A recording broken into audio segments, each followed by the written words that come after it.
Olá pessoal, boa noite. Aqui é o professor Sérgio. Hoje a gente vai dar continuidade à matéria de Física 2. No último capítulo a gente falou um pouco sobre rotação, falou um pouco sobre as grandezas da cinemática da rotação. E hoje a gente vai tratar uma grandeza extremamente importante para a rotação dos corpos rígidos, que é chamada momento de inércia. Ok? Então hoje talvez seja a aula mais importante de rotação. Eu gostaria que todo mundo assistisse aí quando pudesse. Então vamos lá.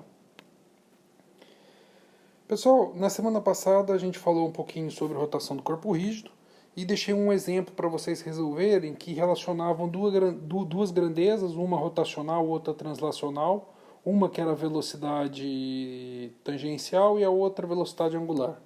Então o problema era mais ou menos assim, sabendo que a Terra possui um raio de aproximadamente 6.300 km, e a rotação leva 24 horas, como todos nós sabemos, determine a velocidade tangencial em um ponto na superfície. Ok? Então é muito tranquilo de resolver. Então a primeira coisa que eu vou fazer é o seguinte: eu vou achar a velocidade angular. Professor, mas eu tenho os dados para a velocidade angular? Tenho. Então, à medida que a Terra gira em torno daquele eixo laranja ali que eu marquei, a velocidade angular nada mais é que a taxa de variação do ângulo nesse deslocamento angular em função do tempo. Então a gente sabe que uma volta completa tem 2π radianos, ele leva 24 horas, então 24 vezes 60 minutos vezes 60 segundos. Então isso dá aproximadamente, em módulo, o módulo da velocidade angular dá 7,25 vezes 10 a menos 5 radianos por segundo. Professor, ela é baixa? É uma velocidade angular baixa. Então a velocidade tangencial vai ser baixa? Calma, pessoal, aguenta aí. Tá? O interessante de observar é que a velocidade angular ela não depende do ponto em que eu estou tratando. Não depende do ponto em que eu estou considerando aqui no corpo rígido, tá ok? Então todos os pontos na Terra, seja dentro ou seja fora, desde que não esteja no eixo, estão com uma velocidade angular desse valor aí. Ele é constante para qualquer ponto do corpo. Então imagina no Equador. Agora a velocidade tangencial já tem uma certa diferença, dá uma olhada. Imagine um ponto no Equador em que eu quero considerar a velocidade tangencial ali à rotação. Então eu tenho uma velocidade tangencial Vt, o raio, ou seja, a distância melhor, o R, que é a distância do eixo até o ponto que ele está, nesse caso aqui é o próprio raio da Terra. Então a velocidade tangencial, como a gente viu na última aula, é o produto dessa distância do eixo de rotação até o ponto, vezes a velocidade angular. Então, no Equador, fica para mim então que o raio é 6.300 km, estou passando para metro, tá? Então por isso que eu adicionei mais 3 zeros ali, vezes a velocidade angular. Isso me dá aproximadamente um valor extremamente alto, pessoal, é legal que vocês tenham isso em mente, 457 metros por segundo, que está aproximadamente 1.600 km por hora. Essa é a velocidade com que a gente mais ou menos está aqui, onde a gente se localiza aqui na Terra. Tá beleza? Esse é um ponto próximo ao Equador. A pergunta é a seguinte: e se eu estiver em outro ponto, com uma outra latitude? A gente pode fazer a conta rápida aqui. Ó. E se, por exemplo, eu estiver na Europa? Tá, vamos fazer uma conta aqui. Por exemplo, vou pegar a cidade mais famosa, talvez, da Europa, que é Paris. Paris tem uma latitude de 45 graus. O que significa latitude de 45? Dá uma olhada aqui no meu desenho. Eu desenhei a Terra, a rotação dela ali. O Equador está ali marcando e a latitude 45 está ali. Ó. Então o ângulo ali é 45 graus em relação ao Equador. Pode perceber que agora o raio da circunferência de rotação é menor. Quanto vale esse raio? Agora vamos descobrir. Não é muito complicado de achar, para vocês que estão na engenharia, é muito extremamente fácil. Ó. Se a gente reparar, o R vai ser achado como? Concorda que aquela distância ali do centro até lá corresponde ao próprio raio da Terra? Então, aquele é o raio da Terra, o ângulo de dentro e de fora é 45. Eu vou usar o seguinte, o seno daquele 45 é o cateto oposto sobre a hipotenusa. Então é o R que eu estou querendo achar sobre o raio da Terra. Então aquele raio daquela outra trajetória lá em Paris, ou seja, a distância do centro, do eixo de rotação até o ponto ali, vai ser 4.450 km, um pouquinho menor. Okay? Então tá ali a Torre Eiffel. que eu posso fazer? Eu posso achar então que a velocidade de translação vai ser aquele novo raio, passado para metro, beleza? Vezes a velocidade angular, que é constante. Então a velocidade angular, ou melhor, a velocidade tangencial ali em Paris fica aproximadamente 322 metros por segundo, o que dá um pouco menor que é no Equador, que é de 1.160 km por hora. Beleza? A gente é trichique, a gente resolve tudo até em Paris. Então vamos lá, pessoal. O próximo capítulo, o próximo tema que a gente vai abordar agora é energia cinética rotacional. Então vamos imaginar o seguinte: se imagina um corpo C girando ao redor do próprio eixo, tá? Esse eixo está fixo e passa por um ponto O. Então imagina o corpozinho que eu desenhei ali, ó. Tá? E existe um eixo que está perpendicular à minha lousa que passa pelo ponto O. Então eu estou admitindo que isso, por exemplo, seja o eixo Z. Então eu tenho o eixo X e o eixo Y ali. O eixo Z você não está vendo porque ele está perpendicular aí. Beleza? Então imagina que esse corpo gire ao redor do próprio eixo e eu pegue um elemento de massa dm ali, ó, que está a uma distância que eu vou considerar daqui a pouco r lá do centro. Então eu vou ter uma velocidade tangencial, a distância r que eu acabei de falar.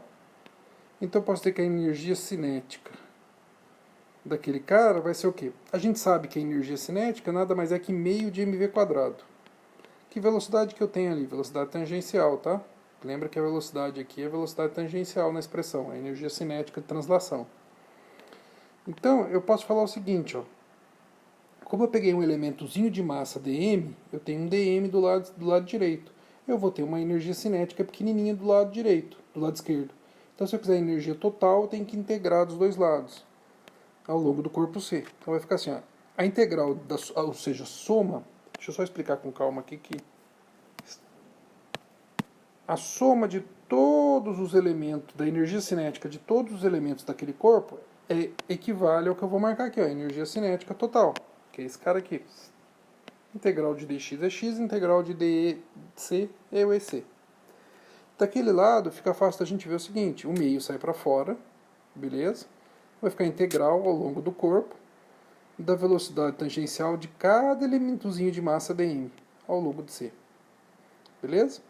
A gente sabe, da nossa última aula, do primeiro exemplo aí, que a velocidade tangencial, ela não é constante. Ou seja, eu não posso pôr ela para fora da integral, ó, eu não posso pôr esse cara para fora, porque para cada ponto eu vou ter uma velocidade tangencial diferente, dependendo do formato do corpo, como acontece ali na Terra ou como acontece naquele corpo estranho ali que eu marquei. Então, eu posso substituir aqui um termo que é constante e outro que não é constante. Então, eu vou escrever no lugar da velocidade tangencial, ômega vezes a distância. O ômega é constante, aí a minha expressão, já que o ômega pode sair, a minha expressão fica desse jeito aqui. Ó. A energia cinética, Professor, por que energia cinética O? Porque energia cinética em relação ao eixo O. Beleza?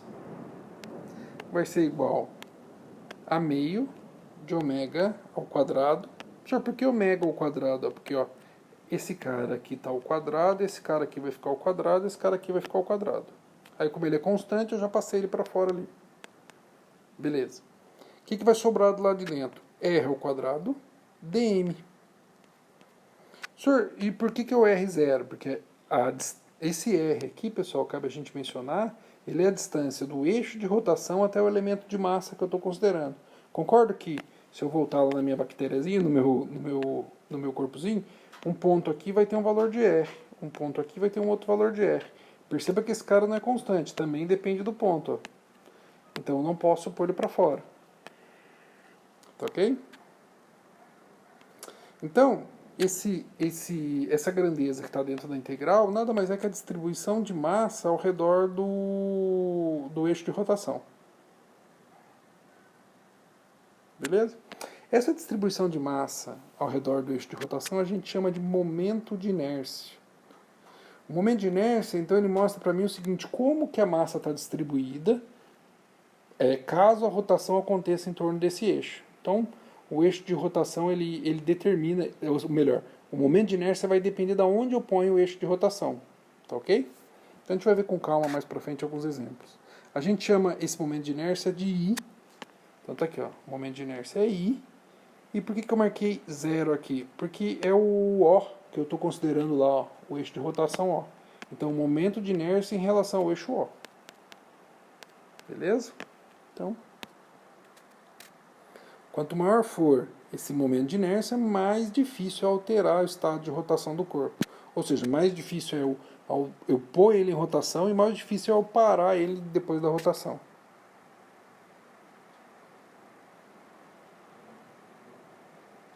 A outra característica é o seguinte: quando você já arremessar um corpo qualquer no espaço, o que vai acontecer é que ele vai preferir girar por onde o momento de inércia for menor, ou seja, ele vai preferir girar no eixo de rotação que for mais fácil. A natureza sempre gosta de minimizar a energia. Beleza? Então a gente pode escrever aqui o seguinte.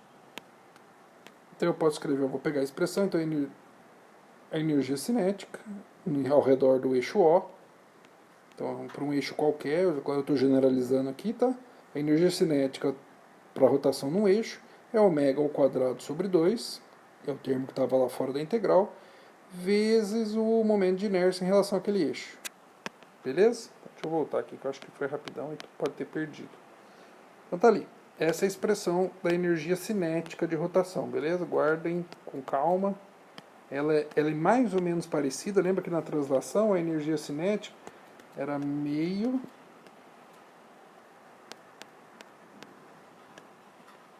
mv quadrado sobre 2. Vou até escrever mais parecido aqui, para você ver uma certa similaridade. Então vamos colocar v ao quadrado sobre 2 vezes m. Então perceba que ó, esse lado aqui é muito parecido com esse lado aqui. Então perceba que o momento de inércia, o I, ele faz o papel da massa na energia cinética de translação e aqui a energia cinética de rotação. Beleza? Então perceba que o momento de inércia tem uma equivalência em massa quando a gente fala. Então, o que é a massa de um corpo? O que a massa de um corpo representa para a energia? Representa a dificuldade que eu tenho em alterar sua energia cinética. Quanto mais pesado for o corpo, mais trabalho eu tenho que realizar para mudar a energia cinética dele. Beleza? Aqui é a mesma coisa. Para um sistema, ou para um corpo qualquer, para eu colocar ele em rotação em torno de um eixo, esse momento de inércia vai determinar o quão difícil é eu alterar essa rotação ou colocar ele em rotação. Então, pau na máquina aqui, vamos que vamos. Então dá uma olhada aqui no exemplo simples, momento de inércia numa distribuição discreta. O que é uma distribuição discreta? Imagina que eu tenho umas massinhas que são umas bolinhas e essas bolinhas têm um raio muito pequenininho. Então eu tenho ali pontozinhos com certa massa. E eu vou girar esses pontozinhos em torno de um certo eixo. Então dá uma olhada ali. Ó. Uma massinha M1, uma massinha M2. E eu coloco um eixo ali. Para não colocar nome, eu vou chamar esse eixo de eixo S. Tá ok? Imagina que na minha origem do eixo S está a massa M1. Está lá em 0. E a massa M2 está lá na posição S igual a R. Tá ok? Então a primeira coisa que eu tenho que saber é onde fica o centro de massa desse cara. Professor, o centro de massa fica no meio. Fica no meio se as duas massas forem iguais. Tem como demonstrar isso? Tem. A gente viu que a distância do centro de massa, ou a posição do centro de massa, ele é o somatório de cada uma das massas vezes a distância da massa, dividido pela massa total. Professor, não gostei dessa expressão. A gente viu ela na forma de integral, tá? Quando a gente calculou da placa triangular. Vamos ver ela aqui na forma discreta, você vê como é fácil de fazer. Fica tranquilo, ó. Então imagine que a massinha 1 seja 1 kg, a massinha 2 seja 1 kg. E o R seja 1 metro. Ok? Então aqui é 0 e aqui é 1 metro. Então vamos achar a distância do centro de massa, o R do centro de massa. O R do centro de massa é o quê? O somatório de cada um do produto da distância vezes a massinha. Então vamos lá. R1 vezes M1 mais R2 vezes M2, dividido pela massa total, que é M1 mais M2. Pessoal, o que você percebe? Qual é a distância nesse sistema de eixo? A distância do 0 até a massinha M1. A distância é zero, já está na origem, então vale zero. Então esse termo aqui todo zero, ó. Esse termo todo aqui vai para zero. Porque eu já coloquei na origem. Então vai sobrar em cima para mim a distância R2. A distância R2 é a posição da massinha 2. Ela vale 1 metro vezes a massa dela, 1 kg, dividido por 1 mais 1. Tá? Dividido pela massa das duas. Então dá meio. Então a distância ali, ó, da posição do centro de massa equivale a meio metro. Estou marcando lá. O centro de massa está ali. Agora, vamos ver um outro exemplo. Imagine agora que a massinha M1 seja 2 kg e eu quero calcular agora a posição do centro de massa. Vou pegar a expressão de novo. Essa parte aqui não vai mudar, vai continuar dando zero. A parte de cima também não mudou, aqui continua sendo 1 metro e aqui continua sendo 1 kg. E embaixo vai ficar 2 kg daquele cara mais 1 kg desse cara, ou seja, são 3 kg. Então vai ficar quanto embaixo? 3 meios de m. 3 meios de m é 0,33 metros. Olha lá onde está o novo centro de massa. Foi para ali. Beleza? E agora se eu mudar? Vou colocar agora a massa 2 igual a 4 kg. O que vai acontecer? A massa 2 igual a 4 kg, eu vou ter um novo centro de massa. Perceba que agora a distância continua sendo 1 metro, a posição da massa 2, mas agora a massa aqui vai mudar. Vai ficar quanto? Vai ficar 1 vezes 4 dividido por 6. Por que 6? Porque a massa é daquele cara ali, mais esse cara aqui. Então vai dar 4/6 ou 2/3, que é aproximadamente 0,66. Está ali, ó. Então o centro de massa agora está ali. Perceba como é fácil calcular a posição do centro de massa quando você tem distribuição discreta. Tá ok? Diferentemente de uma placa contínua, como foi naquele caso da placa triangular. Então, a gente sabe agora como achar o centro de massa. E, preferencialmente, eu vou colocar os eixos de rotação para estudar no centro de massa. Não que não aconteça rotação fora do centro de massa, beleza? Mas uma rotação livre, preferencialmente, ela acontece em relação a esse centro. Agora, uma rotação forçada, não é bem uma rotação forçada, mas uma rotação induzida, em torno de um eixo, em torno de um pivô, ela pode acontecer em qualquer ponto que eu coloque o eixo ali. Beleza? Então vamos tocar o barco aqui. Então eu vou limpar aqui a posição do centro de massa, que você já sabe como calcular. Vou manter o centro de massa ali, naquele ponto que eu marquei. Vou dar uma limpada aqui no desenho e agora eu vou tratar. Então tá ali o centro de massa, ó, que eu acabei de te mostrar. Então eu vou colocar o eixo Y ali, o eixo X aqui, o eixo Z lá. Então eu vou descrever a rotação em torno desses eixos.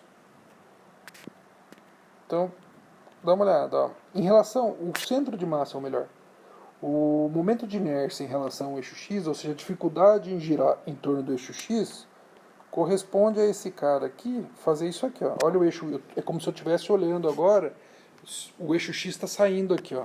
Esse pontozinho aqui é o eixo X saindo da tela em direção ao seu olho. Então ele vai girar assim, no plano ZY. Então dá uma olhada como é que eu calculo o momento de inércia em relação ao eixo. A gente sabe que é integral da distância das massas vezes o valor da massa. Isso na integral, mas quando isso é contínuo. Quando for discreto, nada mais é que o somatório da distância da massa vezes a massa.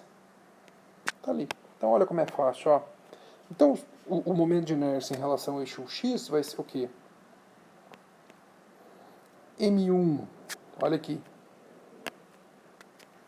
M1, R1, M2, R2. Só que o R está ao quadrado, então ó, dá uma olhada. R1 ao quadrado vezes M1, mais R2 ao quadrado vezes M2. Esse é o momento de inércia. Se a gente colocar o M1 como 2, como a gente havia colocado, o M2 como 4, e a distância ali 0,3 e 0,6, como é que vai ficar o momento de inércia? Só para a gente ter um exemplo numérico. Vai ficar 0,6 ao quadrado, que é o R1, vezes a massa 2, a massa 1 ali, ó, que é 2 kg, mais o R2, que a gente viu que é 0,3 ao quadrado, vezes 4, que é a massa do cara 2. Então, o momento de inércia, isso aqui vai dar aproximadamente de 1,08. Perceba que a unidade aqui, ó, é o produto da distância ao quadrado pela massa. Então é o quê? Quilograma metro quadrado. Beleza? Então essa é a unidade do momento de inércia. Fica como exemplo numérico aí. Professor, mas no caso não é 0,33 e 0,66? Gente, não vamos ser chato, vamos tocar o barco aqui, mas é só para ter um número aí para você ver como é que calcula facinho. Então vamos calcular em torno do eixo Z. Do eixo Z, eu vou olhar por cima aqui, ó, o eixo Z agora está saindo desse ponto aqui, do centro de massa. Então ele vai girar em torno do plano XY. Está girando ali. De novo, se você reparar, a distância ali é a mesma, é só olhar o desenho lá, ó. Perceba que a distância em relação ao eixo Z, que está passando desde baixo até o Z infinito, de Z menos infinito até Z mais infinito, é as mesmas distâncias do eixo X ali, ó. Então, o eixo Z nada mais é que o R1 ao quadrado vezes M1 mais R2 ao quadrado vezes M2. Perceba que essas são as distâncias em relação ao eixo Z, beleza? Nesse caso particular, o momento de inércia em relação ao eixo Z é igual ao momento de inércia em relação ao eixo X. O que significa isso? A facilidade ou dificuldade em girar ele em torno de X e Z é absolutamente a mesma. Agora vamos ver o momento de inércia em relação ao eixo Y. Perceba que o eixo Y ele passa numa linha que cruza o centro das duas esferas. Então, olha o eixo Y ali. Se elas girassem, elas também podem girar assim. Ó. O que eu posso dizer a respeito do momento de inércia em relação ao eixo Y? É o que? É o R1 ao quadrado vezes M1, R2 ao quadrado vezes M2. Beleza? Mas perceba que agora R1, pessoal, ó, o R1 aqui é a distância. Dá uma olhada nisso, ó, é a distância desse cara aqui até aqui. A distância R1 e R2 é a distância da massazinha até a carga. Pessoal, você concorda comigo que essa distância é praticamente zero? Ó. R1 é aproximadamente zero, porque ela está em cima da linha, eles são pequenininhas. E R2 é aproximadamente zero, porque é em relação ao eixo de rotação. Beleza?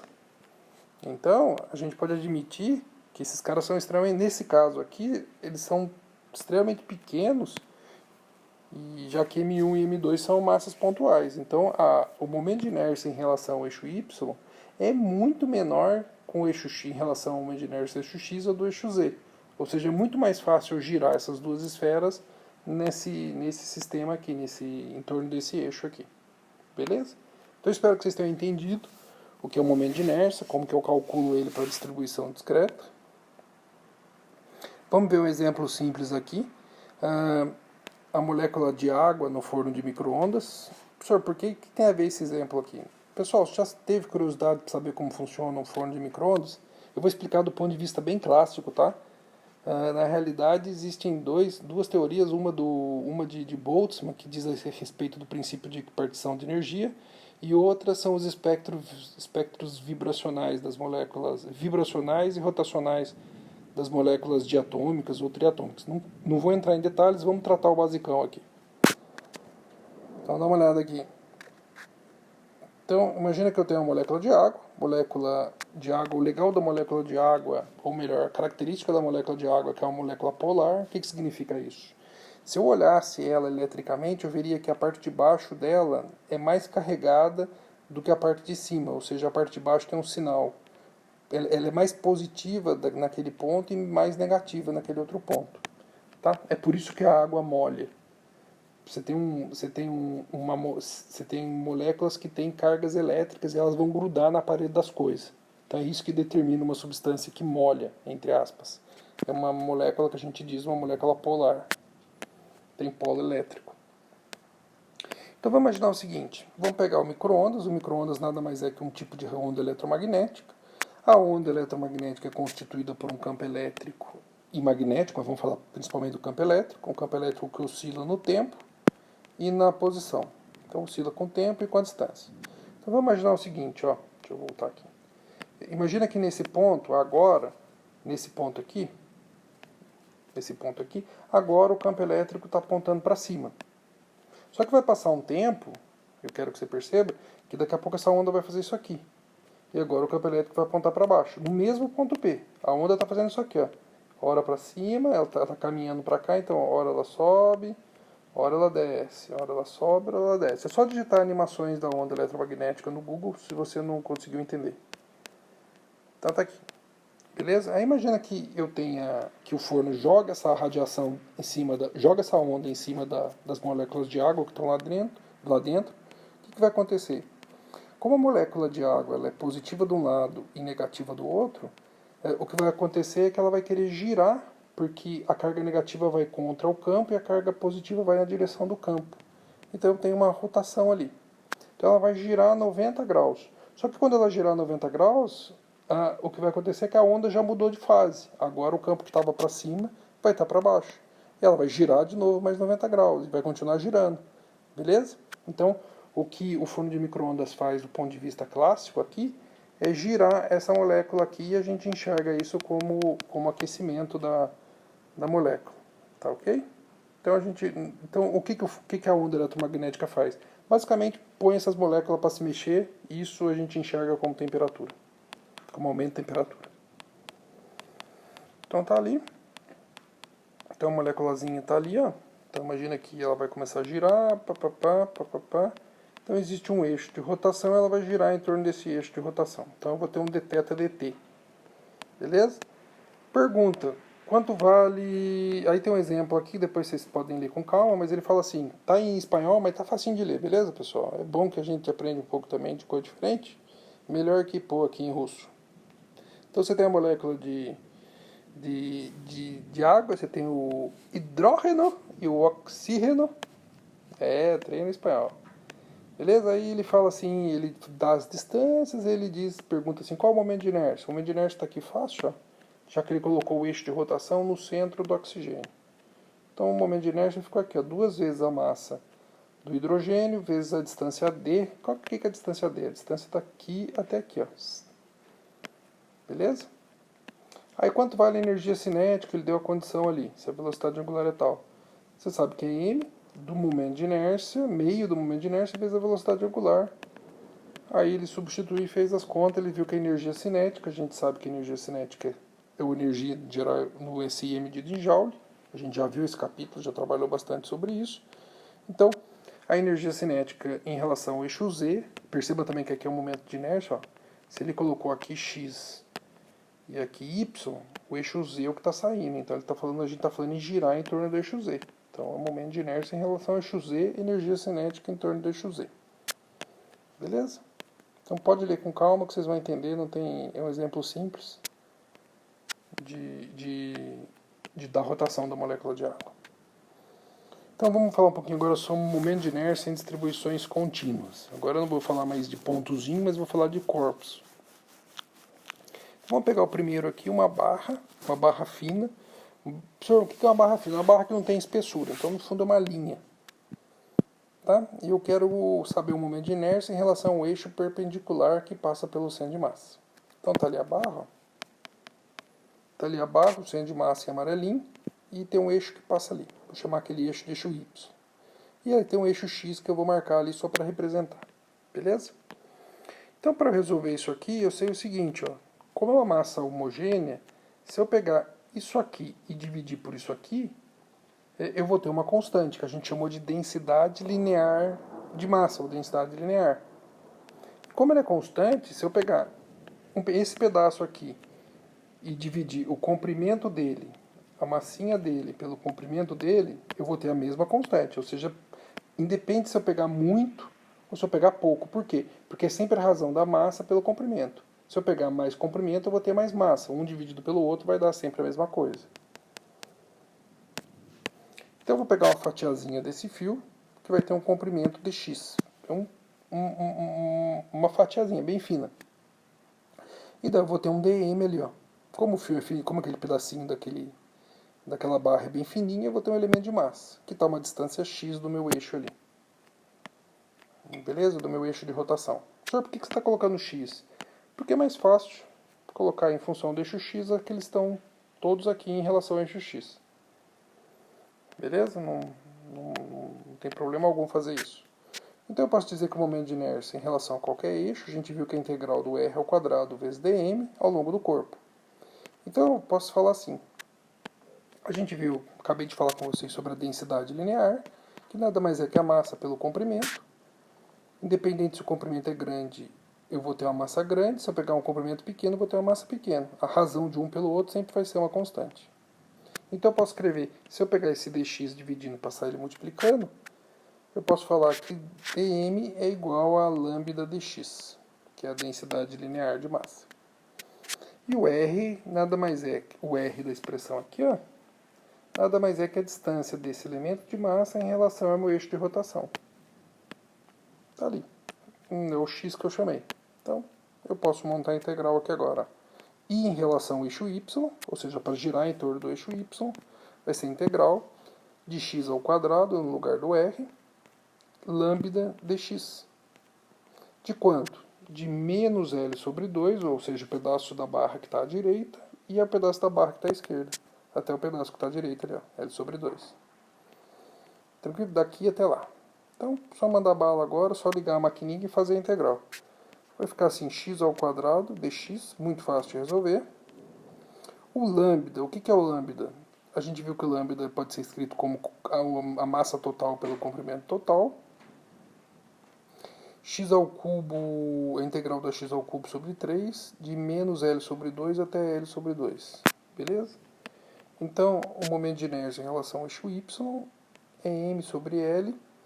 Aí como é que vai ficar os limites aqui? No lugar do x, eu vou escrever primeiro L sobre 2. Vai ficar L sobre 2 ao cubo. Perceba que aqui está o cubo, pessoal. O cubo. Então ficou L ao cubo e 2 ao cubo, vezes o 3 que vinha já. Menos o limite inferior, que vai dar a mesma coisa. Tá? Aquele cara vai mudar o sinal. Vai ficar positivo. Então é como se eu estivesse somando 2 ali. Então vai ficar 2L ao cubo. Beleza? Aí embaixo, o que vai ficar? 2 ao cubo é 8. Quando eu resolver essa conta aqui, são frações com a mesma base, então é só juntar a parte de cima. 8 vezes 3. Então o momento de inércia em relação ao eixo y vai ser o seguinte. M, aí 2L ao cubo, dividido por L vezes 24. Que 24 é o que dá aqui. Então corto o L com o L que está em cima. Corto o 2 com... reduzo o 24 ali. Vai sobrar então que o momento de inércia em relação ao eixo y é meio da massa vezes o comprimento ao quadrado. Beleza? Então esse é o momento de inércia para girar essa barra em torno do eixo colocado aí. Professor, mas como é que eu uso isso aqui? O problema vai te dar a massa, a vida real vai te dar a massa e vai te dar o comprimento. Você substitui aqui, faz a conta, você vai achar o tal do momento de inércia. Beleza? Então é assim que eu aplico a equação que a gente deduziu. Vocês vão ver que existem tabelas para isso aqui, não precisa ficar com medo. Então dá para a gente mandar a bala aqui e resolver o exemplo 2. Agora eu vou fazer o seguinte, vou fazer uma rotação em torno de um eixo que não passa pelo centro de massa. Muito fácil também, é mais fácil que até o primeiro aqui. Então vou pegar uma barra fina e eu vou colocar o eixo passando pela ponta da barra. Então imagina que eu furei essa barra e coloquei um prego ali, coloquei um eixo. Tá ali. Então a barra vai girar em torno daquele eixo ali, ó. Beleza? Eixo X e eixo Y. Então eu peguei um elemento de novo da barra. Vai ter um comprimento dx e uma massa dm. Uma distância x ali. A gente sabe que o momento de inércia nada mais é que r é o integral do r ao quadrado dm.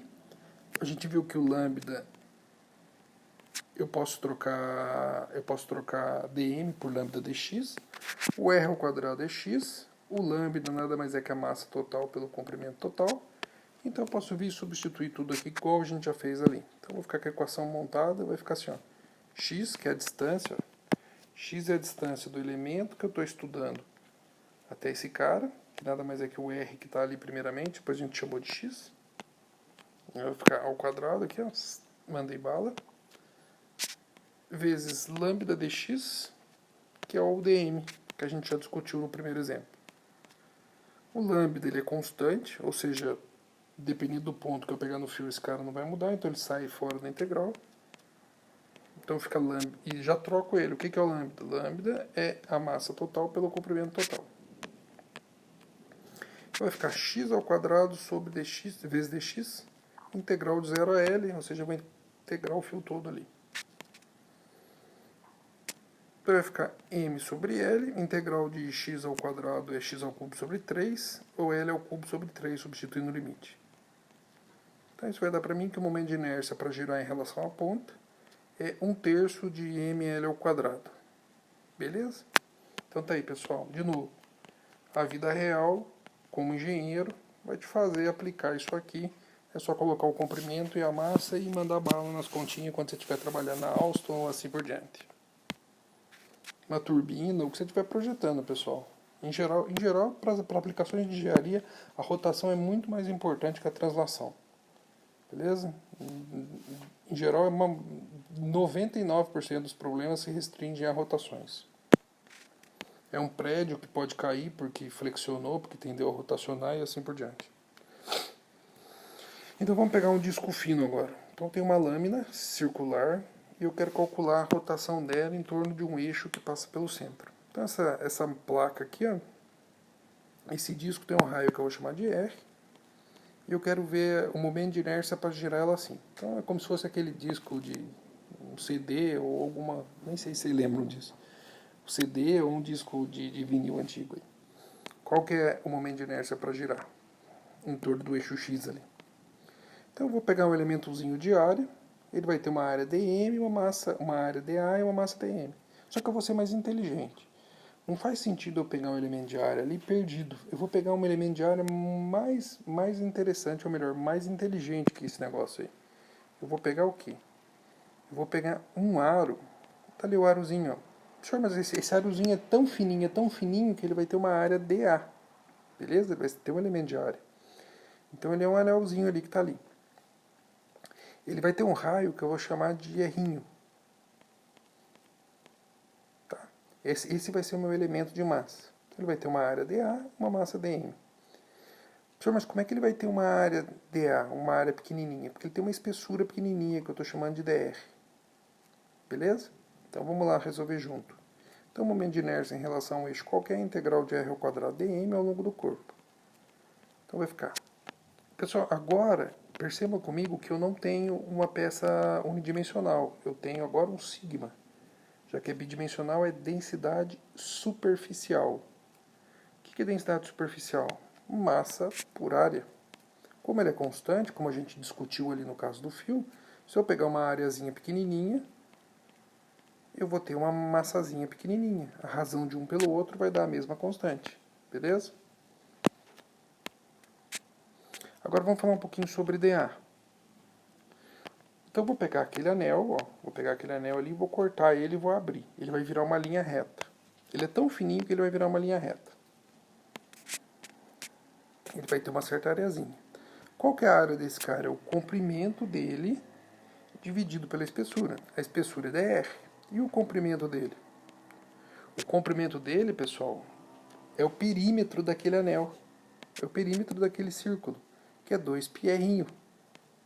Então o dA nada mais é que o produto da espessura vezes o comprimento. Ou seja, o dA é 2πr vezes dr. Então tá ali. Vou escrever esse cara aqui, ó. Vou escrever esse cara aqui, aonde? Ó, vou pegar esse dA e vou passar ele multiplicando. Vai ficar sigma vezes dA. E no lugar de dA eu vou pôr esse troço aqui. Pronto. Troquei, fiz substituição da variável aqui. Então como é que vai ficar? Ix vai ser integral. Perceba que a distância do eixo em relação ao anel, tá? A distância do eixo de rotação até aqui. A distância do eixo de rotação até aqui é o errinho ao quadrado. Então substitui o R aqui. dm é sigma vezes dA. Olha o dA, ó. Então eu posso fazer o seguinte, o sigma, que é constante, ele pode ser reescrito também, ele sai para fora, ele pode ser escrito como a massa total pela área total. Aí, Outro cara que é constante, o 2π, sai para fora. Vai ficar a integral do quê? R ao quadrado com R, vai dar R ao cubo, dr. De quanto a quanto?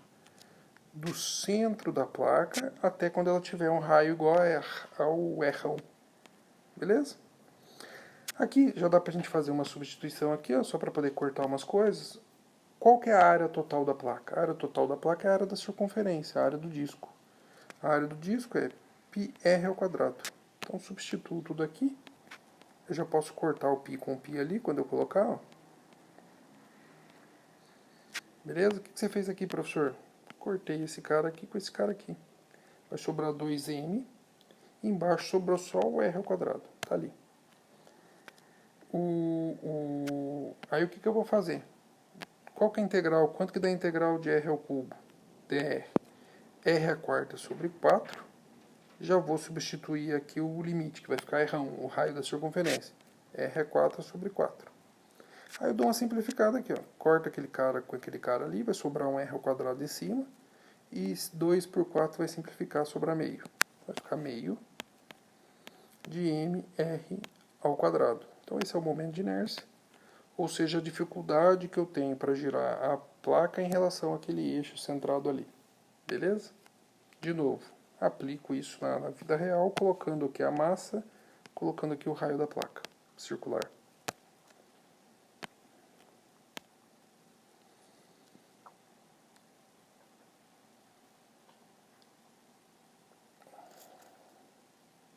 Então, olha esse exemplo aqui, ó. Esse exemplo é interessante, principalmente para o pessoal da engenharia, é o seguinte. Imagina que uma barra é fixa, ela é solta a partir do repouso e pergunta-se o seguinte: qual a velocidade angular no ponto mais baixo, e letra B, qual a velocidade tangencial no centro de massa e na extremidade da barra. Beleza? Então, olha aqui o desenho que você vai entender o enunciado. Então, eu tenho um eixo ali, um pivô, e a barra está assim. Estou segurando ela. Beleza? Quando eu soltar essa barra, ela vai tender a cair assim, para tentar rotacionar para cá. Beleza? O que ele pergunta na letra A? Qual a velocidade angular? E na letra B, ele falou velocidade angular no ponto mais baixo, mas a velocidade angular é a mesma para toda a barra, tá ok? Letra B, qual é a velocidade tangencial na ponta e no centro de massa?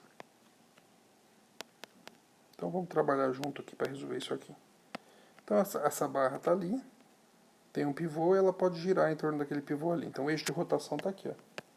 O eixo de rotação está passando aqui, saindo da tela. Está ali o centro de massa. Ela vai ter um deslocamento dθ/dt quando eu soltar, mas vamos falar a respeito da energia. Naquele ponto eu tenho energia cinética igual a zero, ele está em repouso, e ele vai ter uma certa energia potencial aqui, que é mgh. Então vamos pensar o seguinte: qual a diferença da energia potencial desse ponto aqui para esse ponto aqui? É o mg, só que quanto vale essa distância, pessoal? Se você reparar na trajetória do ponto dessa altura aqui, essa altura aqui corresponde ao comprimento da barra sobre 2, ó, porque é a distância do centro de massa aqui até aqui. Essa distância que vai ficar aqui, quanto que eu estou marcando agora, é metade da barra. Porque a barra tem isso e tem mais isso. Está bem fora de escala aqui, mas você está entendendo o que eu estou dizendo, né? Ela está vindo para cá, ó. Está vindo para cá. Então, esse comprimento aqui, essa altura aqui, corresponde exatamente a essa distância que está aqui. Vou dar uma limpada aqui para não ficar tão feio o desenho. Está ali. Então, o H ali, no caso, é metade do comprimento da barra. Então, mgL sobre 2. Beleza? Quando ele estiver aqui embaixo, a gente vai assumir que a energia potencial é zero. E ele só vai ter energia cinética de rotação. Como que eu escrevo energia cinética de rotação? Meio do momento de inércia em relação ao pivô vezes a velocidade angular ao quadrado. Beleza? Então, eu sei que a energia mecânica, num certo ponto, é a soma das energias potenciais e cinéticas. Então, a energia mecânica ela é constante. Então vai ser energia potencial. O que eu escrevi aqui? Eu escrevi assim, energia cinética inicial mais energia potencial inicial. tem que ser igual a energia cinética final mais energia potencial final. Isso para o campo conservativo aqui, que no caso é a gravidade, tá? A gente sabe que a energia cinética inicial é zero. A gente sabe que a energia potencial final é zero. Então, vou substituir os carinha aqui. No lugar da energia potencial inicial, eu vou pegar ali, ó, mgl sobre 2. É igual a energia cinética final, meio do momento de inércia em relação ao pivô, vezes ômega ao quadrado. A gente acabou de ver que para girar a barra em relação ao ponto, na ponta, o momento de inércia é 1/3 da massa dela vezes o comprimento. Então eu posso escrever aqui o seguinte, ó, mgl sobre 2, meio, momento de inércia, 1/3 da massa da barra vezes o comprimento da barra ao quadrado, vezes ômega ao quadrado. Beleza? Então já posso sair cortando a massa com a massa, o L com L ali, vai sobrar um L à direita. Corto aquele 2 com aquele 2 ali também. Vai sobrar para mim o seguinte, esse cara que está aqui vai passar multiplicando, e esse L que está aqui vai passar dividindo, então vai ficar 3 sobre L, o G sobrou do outro lado, vai ficar 3G sobre L ao quadrado, né? Na verdade, isso vai ser ômega ao quadrado, então eu aplico a raiz aqui, vai ficar isso aí. Então essa aqui é a velocidade angular, que é constante em todos os pontos da barra. Beleza? Então a letra B agora pergunta a velocidade tangencial nesses pontos. A velocidade tangencial depende do ponto, ou seja, ela depende da posição do ponto. O que é o R mesmo? É a distância do ponto que eu estou considerando até o eixo de rotação, em relação ao eixo de rotação. Então vamos calcular no centro. No centro, ou seja, no centro de massa, essa distância é L sobre 2. Na extremidade da barra é L. Então eu vou ter duas velocidades tangencial diferentes. No centro de massa vai ser o quê? A distância, que é L sobre 2 vezes ômega. Quanto que deu ômega? Está ali embaixo. Raiz de 3GL. O que eu vou fazer aqui? Eu tenho um L do lado de fora, eu vou enfiar o L aqui dentro, ele vai entrar ao quadrado. Vai ficar meio. Vai entrar um L ao quadrado lá, e esse L ao quadrado simplifica com o L de baixo. Então vai sobrar meio, em relação ao centro de massa, meio da raiz de 3GL. Beleza? Então essa aqui é a velocidade tangencial em relação ao centro. E a velocidade em relação à extremidade? Pessoal, como eu vou dobrar a distância, provavelmente isso aqui dobra o valor. Vamos ver aqui. Então em relação à ponta vai ser o quê? A mesma coisa. Então, o mesmo momento de inércia aqui, ó, não mudei a posição do eixo, mas o que vai mudar agora é a distância, o R. Como ele está na ponta é L. De novo, o L entra lá dentro ao quadrado, corta com aquele cara ali, vai sobrar então que a velocidade em relação à ponta da barra vai ser igual a 3GL. Perceba que esse cara aqui é o dobro do outro, o que faz todo sentido. Então, pessoal, para a gente não precisar ficar calculando o momento de inércia para várias formas, várias simetrias, muitos livros trazem para a gente isso já calculado. Então, dá uma olhada ali, ó, não sei se você está conseguindo ver, mas eu vou dar uma pincelada nisso. Então, eu tenho um aro que vai girar em torno desse eixo aqui que passa pelo centro. O momento de inércia está escrito ali, ó, IMR ao quadrado, onde o R é o raio desse cara aqui, o M é a massa desse aro, a massa desse anel. O outro cara é um cilindro, beleza? Esse cilindro maciço está girando em torno daquele eixo que passa pelo centro ali. O momento de inércia é a massa do cilindro vezes o raio do cilindro ao quadrado dividido por 2. Só aplicar. Ali eu tenho outro cilindro, agora um cilindro oco, beleza? Então ele está girando em torno daquele eixo ali que eu marquei em tracejado laranja e vai girar ali. O momento de inércia vai ser o seguinte, meio da massa do raio de dentro ao quadrado mais o raio de fora ao quadrado. Beleza? Ali um outro eixo, ó, percebe que agora eu troquei a posição do eixo. Agora o eixo para esse cilindro está passando para cá, ó, o cilindro maciço. E ele vai girar em torno desse cara aqui. Então, como que fica o meu momento de inércia? I é igual a mr ao quadrado sobre 4 mais ml ao quadrado sobre 12. O R é o raio, o L é o comprimento. Agora eu tenho ali uma barra fininha, tá? uma linha igual a gente já trabalhou. A gente já calculou esse cara aqui, ó. ml ao quadrado sobre 12, para girar em torno daquele ponto. Na ponta a gente já calculou também, m sobre 3. Para colocar uma esfera maciça para girar em torno de qualquer eixo, já que a esfera é simétrica, qualquer ponto que você põe o eixo passando pelo centro de massa, vai ficar ali. Então, o momento de inércia é 2/5 de mr ao quadrado, onde r é o raio, para casca esférica, isso é só uma casca, tá? Uma casca esférica, o momento de inércia é 2mr ao quadrado sobre 3. R é o raio. Agora imagina que eu peguei aquele aro que está ali em cima, ó. O aro que está lá em cima, ao invés de colocar ele girando ali, eu vou colocar um eixo aqui. Foi o que está aqui embaixo, ó. Então o eixo agora está cruzando o aro assim. Eu fiz um furo aqui. Eu fiz um furo aqui e fiz um furo aqui. E passei um eixo ali. Então, quanto que vale o momento de inércia desse cara? M, R ao quadrado sobre 2. Agora uma placa retangular de lado A e lado B, para girar em torno do centro de massa, é o que? É o M vezes A ao quadrado mais B ao quadrado dividido por 12. Tá ok, pessoal? Todos esses daqui não são muito difíceis de demonstrar, só gastam um tempinho explicando cada um deles. Se alguém tiver muita dúvida, se alguém tentar fazer e não conseguir fazer, me chama que eu explico onde é que estão. É legalzinho, mas também é só digitar no Google ou digitar no YouTube, você vai ver a dedução de cada um desses daqui. Então vamos falar um pouquinho sobre energia cinética, ou energia mecânica total, agora englobando a rotação. Então no ponto E, no ponto P qualquer, a energia mecânica total, então ó, olha o que eu escrevi aqui, a energia mecânica total num certo ponto é a soma da energia potencial mais energia cinética, isso a gente já viu. Só que agora a gente pode ter dois tipos de energia cinética, uma energia cinética de translação e uma energia cinética de rotação. A energia cinética de translação a gente conhece que é meio de mv quadrado. A velocidade aqui é a velocidade que esse cara vai estar no ponto P. Beleza?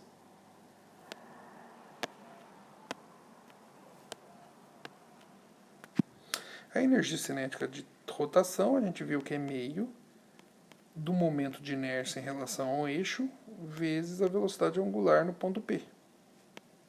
Beleza? Então, perceba que agora a energia, quando você realiza um trabalho sobre alguma coisa, fornece uma certa quantidade de energia para um corpo rígido, você pode ter translação do centro de massa mais rotação em torno de um eixo qualquer, ou de vários eixos.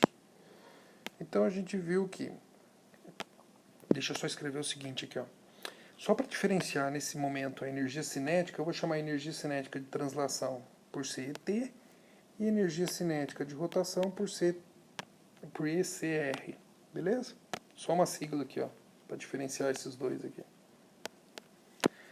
Então a gente viu que para variar a energia cinética a gente realiza um trabalho. Toda vez que eu realizo um trabalho sobre alguma coisa, eu estou variando a energia cinética da coisa. Aí vem o atrito e come essa energia, mas é outros 500. Então tá aqui, realizei um trabalho, produzi variação de energia cinética, a gente sabe que o trabalho, por definição, é integral da força vezes o deslocamento. Isso para translação. Beleza? Pessoal, a gente falou bastante disso. Se tiver dúvida, volto nos vídeos anteriores. Isso para translação. Beleza? Agora vamos falar um pouquinho sobre a rotação. Como que eu calculo o trabalho realizado na rotação? O trabalho na rotação é a variação de energia cinética de rotação, que é integral do quê? Vamos pensar um pouco. Imagina que eu tenho um corpo qualquer e ele vai girar, e eu quero fazer ele girar em torno do eixo O. O eixo Z está passando aqui, ó, ele está perpendicular aqui, ele vai girar em torno do eixo Z. Aliás, eu quero que ele gire, né? Não está girando ainda. Então, imagina um ponto ali R qualquer, que está distante R ali. Como que eu posso produzir a rotação ali? Como que eu faço? Esse cara eu furei aqui, ó. Eu furei ele aqui e bati um prego. Como que eu posso fazer esse cara girar? Eu posso fazer ele girar aplicando uma força. Mas a pergunta é, qualquer força, qualquer direção essa força tem? Se eu aplicar uma força para cá, ele não vai girar. Eu vou puxar ele, mas ele não vai girar. Ele, na verdade, ele está fixo, não vai acontecer nada. Se eu empurrar ele, ou seja, se ele fizer 0 graus, aquele vetor posição, onde a força é aplicada, que eu vou chamar de φ, fizer 0 graus, não tem rotação. Se eu empurrar esse ponto, ou seja, o ângulo agora é 180 graus, também não causa rotação. Mas imagina agora que eu aplique uma força que seja perpendicular ao ponto que eu estou aplicando a força. Então, imagine que o F agora é perpendicular àquele ponto ali, ó. Beleza? Ou seja, perpendicular ao R. O que é o R? O R é o vetor que liga o eixo de rotação até o ponto aqui, ó. Aí eu venho nesse ponto e aplico uma força. Opa. Então vem esse cara, aplica uma força que faça um ângulo aqui φ. E esse φ é diferente de 0 e é diferente de 180. Beleza? É óbvio pra gente que se esses caras fizerem 90 graus, a minha rotação aqui vai ser máxima. Olha o ângulo φ aqui que eu estou falando. Tranquilo? Mas qualquer outro cara aqui já vai ter uma... Por exemplo, imagina agora que... Deixa eu voltar aqui para você ver o que eu estou falando. Agora imagina agora que eu aplico uma força assim. Vai existir uma componente aqui, esse cara vai tender a girar. Então tem uma componentezinha que é o tracejado aqui, ó. Então vai ter rotação também. Vai ser máxima quando eles fizerem 90 graus. Beleza? Vai ser máxima quando fizer 90 graus.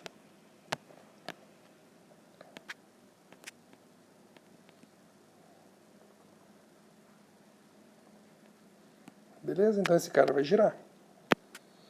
Então o que eu posso dizer? Eu posso dizer assim, ó, o trabalho que a gente viu lá em translação é o produto da força vezes o deslocamento.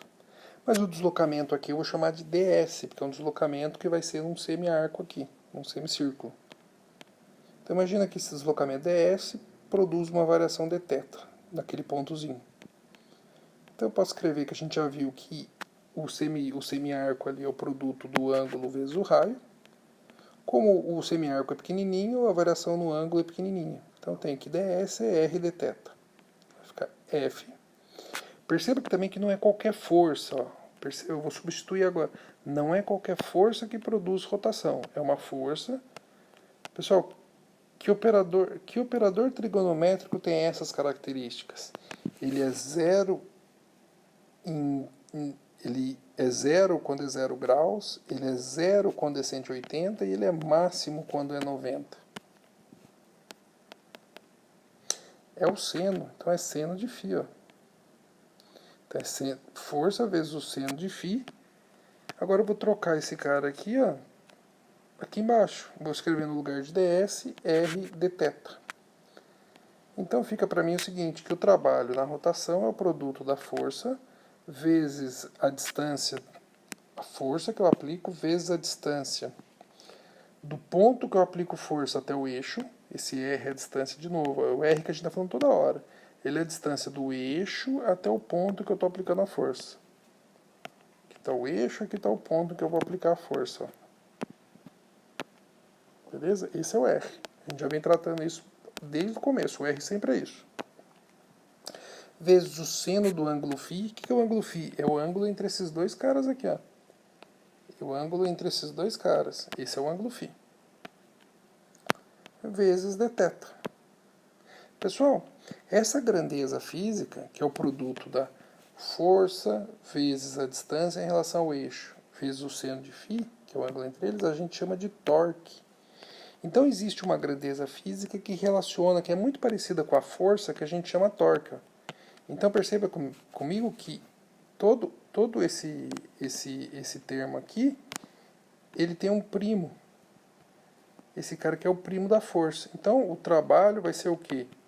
O torque, ou o momento de alavanca, ou o momento de força, que você já deve ter visto bastante, que a gente usa esse símbolo aqui.